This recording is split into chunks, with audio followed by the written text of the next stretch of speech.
Assalamualaikum warahmatullahi wabarakatuh.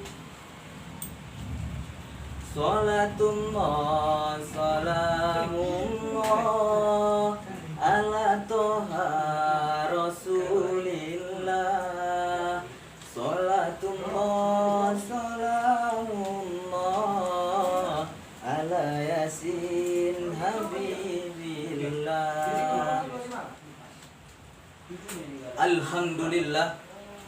Alhamdulillahilladzi hadana li hada wa ma kunna linahtadiya an hadanallah. Asyhadu an la ilaha illallah wa asyhadu anna Muhammadan abduhu wa rasul alladzi la nabiyya ba'da, amma ba'd. Yang saya hormati Dewan Eksekutif Mahasiswa Fakultas Dakwah dan Komunikasi Universitas Islam Negeri Sumatera Utara, yang saya cintai dan yang saya sayangi, teman seperjuangan Fakultas Dakwah dan Komunikasi Universitas Islam Negeri Sumatera Utara. Hadirin wal hadirat rahimakumullah. Berbicara tentang seorang santri dan persatuan. Berbicara tentang seorang santri dan persatuan adalah dua kosakata yang tidak dapat dipisahkan. Ibaratkan seseorang Romeo dan seorang Juliet. Ibaratkan seorang kartun Doraemon dan seorang Nobita. Ibaratkan seseorang aku dan kamu yang tidak dapat dipisahkan maupun jarak dan waktu. Allahumma sholli ala Muhammad. Hadirin wal hadirat rahimakumullah. Berbicara tentang seorang santri dan persatuan, ada cerita yang sangat unik di dalam kitab At-Tibyan karangan Hadratus Syekh Kiai Haji Muhammad Hasyim Asy'ari. Suatu hari di dalam kitab tersebut, Imam Syafi'i menyuruh santri-santrinya untuk berziarah ke makam Imam Abu Hanifah. Ketika sampai di makam Imam Abu Hanifah, Imam Syafi'i berkata kepada santri-santrinya, "Wahai santriku, di sini kita akan menginap selama 7 hari. Dan di sini pula kita akan menghatamkan Al-Quran dan menghadiahkannya kepada guru kita tercinta Imam Abu Hanifah." Semua santrinya pun setuju dengan pendapat Imam Syafi'i.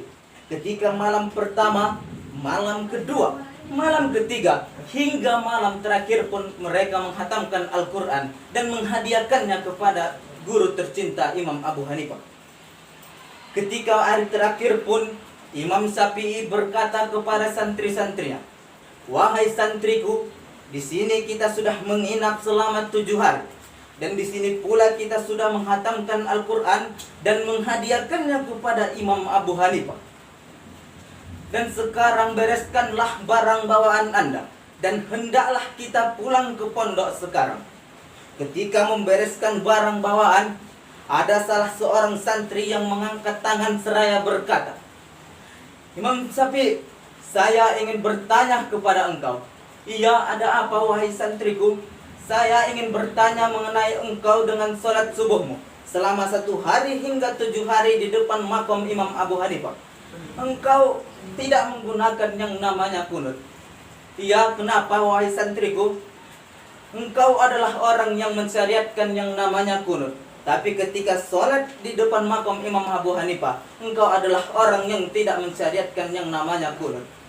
Imam Syafi'i pun berkata kepada santri-santrinya, "Wahai santriku, perlu kalian ketahui, memang akulah orang yang mensyariatkan yang namanya kunut. Tetapi Imam Abu Hanifah adalah guruku. Imam Abu Hanifah adalah orang yang tidak mensyariatkan yang namanya kunut. Maka dari itu aku adalah orang yang menghormati Imam Abu Hanifah." Allahumma sholli ala Muhammad. Hadirin wal hadirat rahimakumullah. Dari cerita di atas dapat kita mengambil sebuah hikmah, dapat kita mengambil sebuah intisari, yang mana Imam Syafi'i telah mengajarkan kepada kita, bagaimanapun kita mempunyai pendapat kepada orang lain, alangkah baiknya, alangkah indahnya pendapat itu kita sisipi dengan rasa toleransi yang tinggi.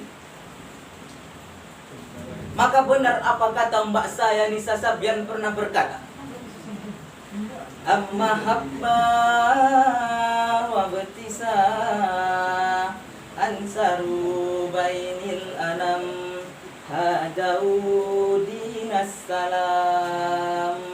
Allahumma sholli ala Muhammad. Hadirin wal hadirat rahimakumullah. Dinas salam, Islam adalah agama yang membawa perdamaian, agama yang sejahtera, agama yang membawa lentera hidup yang baik dengan kehidupan manusia. Maka dari itu, boleh kita berpendapat kepada orang lain.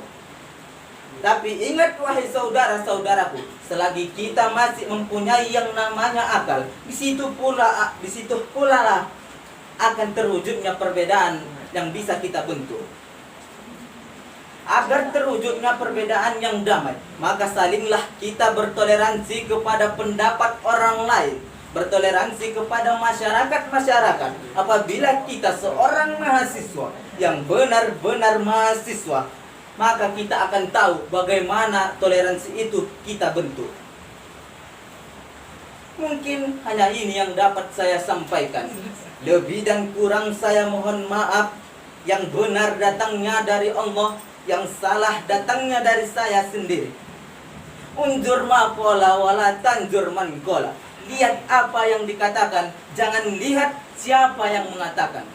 Ilal liqa ma'as salama. Akhirul kalam. Assalamualaikum warahmatullahi wabarakatuh.